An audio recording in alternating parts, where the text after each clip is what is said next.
Dobar dan i dobrodošli u moj novi video klip.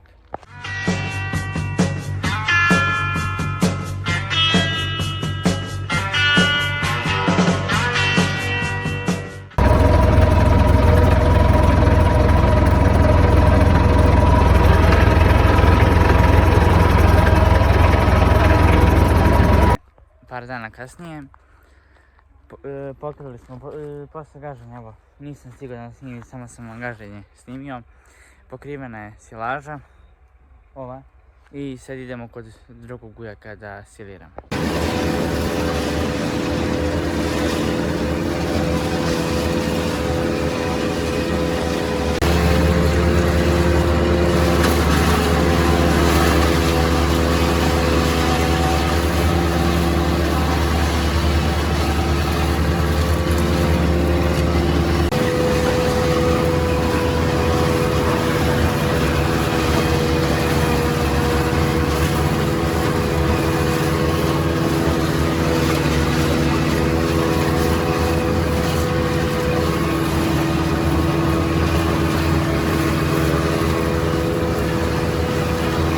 One eternity later.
Završili smo silažu, snimio sam vam, kući smo pokrili.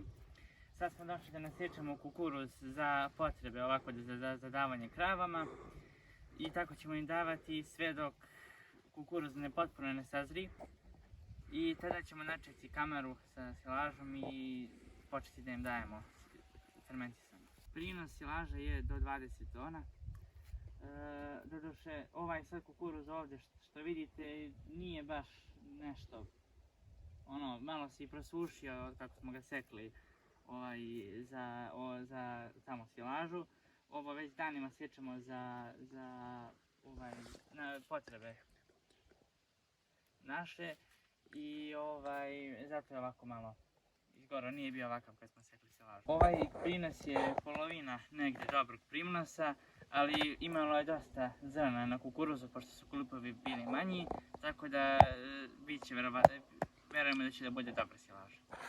Evo i kao što vidite, kukuruz je u lošem stanju, vrlo izgorio od sunce i počeo prevremeno da sazreva isto zbog sunca i velike vrućine.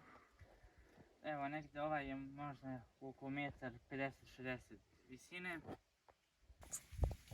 Ovdje je bila velika vrućina i ovdje je suša uzela svoj danak. U punoj agrotehnici ovdje je prinos loš. I vjerujem da očekuje nas duga zima i teško prehranjivanje životinja.